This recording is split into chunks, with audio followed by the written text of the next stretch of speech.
Hey guys, welcome back to the channel. Today I'm going to take a look at this really neat looking RC Jeep that I just got in the mail a few days ago.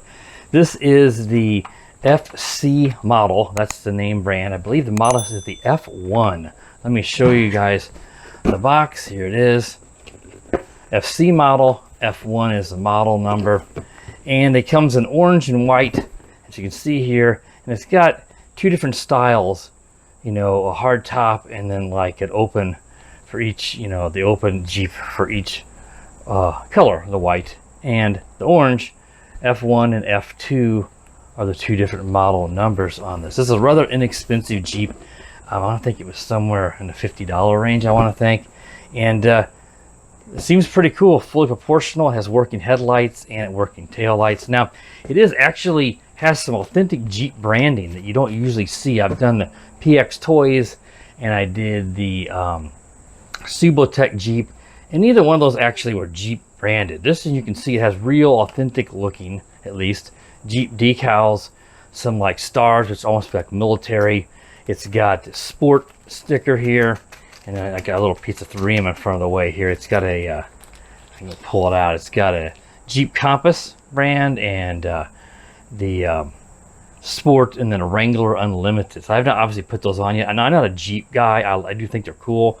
I don't know a whole lot about Jeeps, so I wouldn't know exactly where to put some of these decals on the Jeep to begin with. But it does come with that little instruction manual. This little piece here had some adhesive for the reflective stickers, which go on these rear side mirrors, which I figured out where those go to make them look like they're mirrors. And you also have to install the windshield wipers. That's the only thing that you need to do when you get this. Everything else is fully assembled on this guy, and it doesn't have a differential, as far as I can tell. It seems to be more of a straight shaft in there. It does have fully proportional steering and throttle, and it's just friction or spring friction shocks. There's no oil in these. They're rather cheap, but you know, I mean, it does the job. It's just not very fast. It's a little brushed motor, which is up in here. And you know, it's not brushless or anything, but you can't expect that at this price. But I think it looks really great. The doors do open, so you can open up the doors on each side.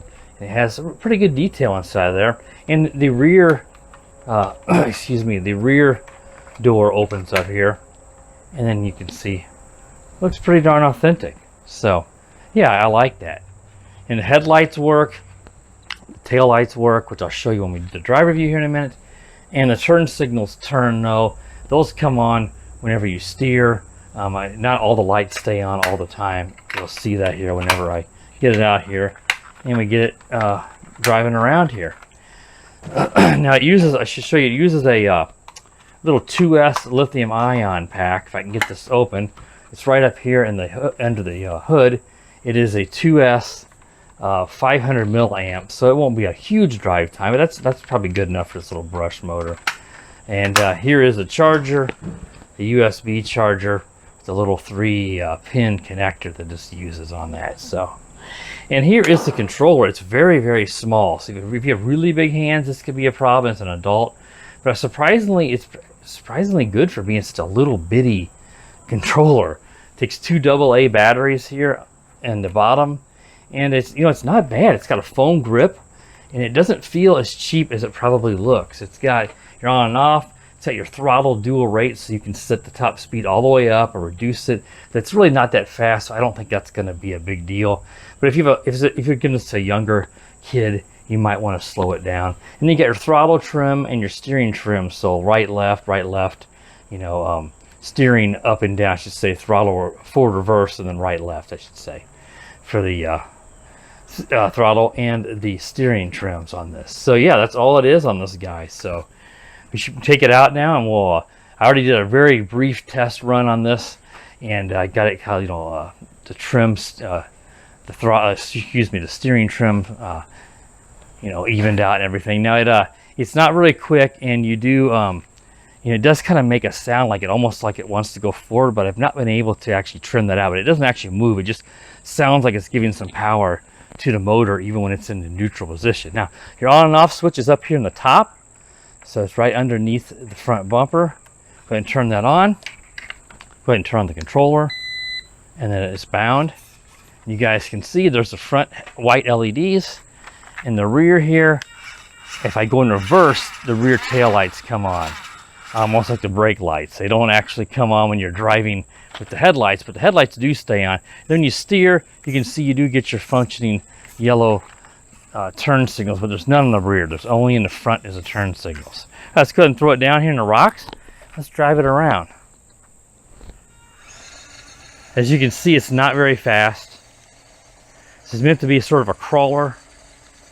But with it being a little brush motor and at this price point, it's not going to be a really good crawler. But it'd be a nice little off-road vehicle for someone who's not worried about speed.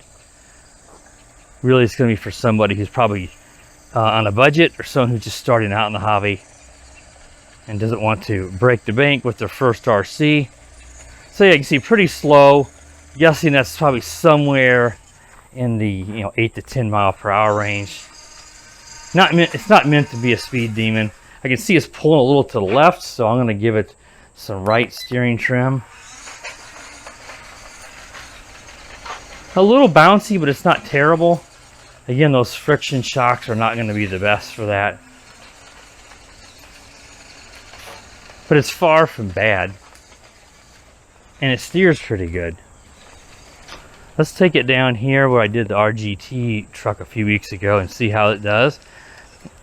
And you can see I'm just giving it a little bit of throttle, so it does have fully proportional. But even full speed to regular, to lowest speeds is not a huge difference. Yeah, it's doing okay coming up here. Let's take it down into the hill here and turn around that and come back up. Yeah, it's doing good. It's got pretty good power. These lithium ion packs and lipos, they really do help provide a little more punch to these brushed motors compared to the nickel cadmiums we used to use. Yeah.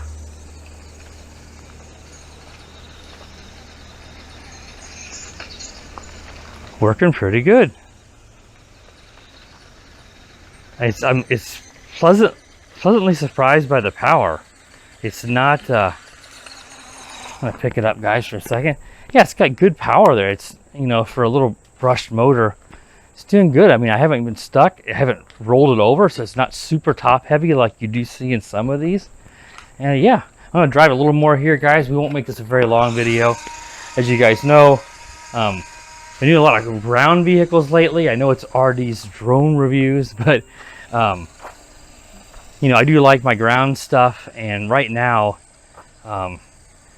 with the house being built and moving between the in-laws and my parents' house back and forth, I just don't have my table. I don't have my lights, my camera, stuff set up. So I kind of need to do everything at once.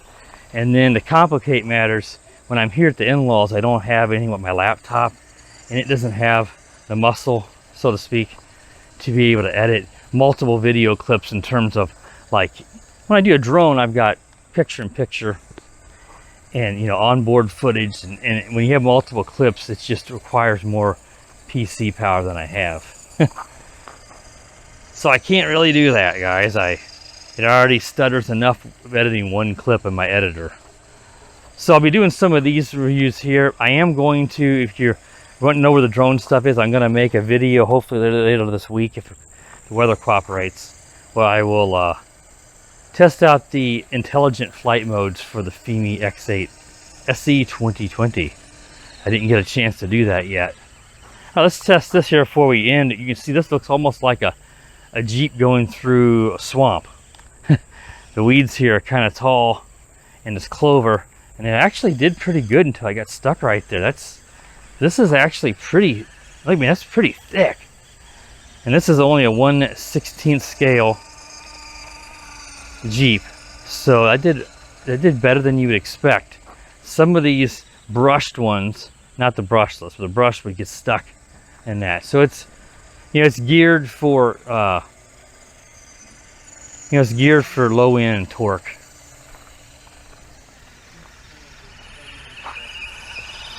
Oh, All right, guys, so that should wrap up this video. I think we got enough in here for the drive review of this Jeep, so be sure to check the video description if you're interested in buying this. You can pick it up at Banggood for really cheap. Be sure to subscribe to the channel. Be sure to click that bell whenever you do upload a new video. Whenever I do upload a new video, I should say. And as always, guys, have a wonderful day. The power of the dark side.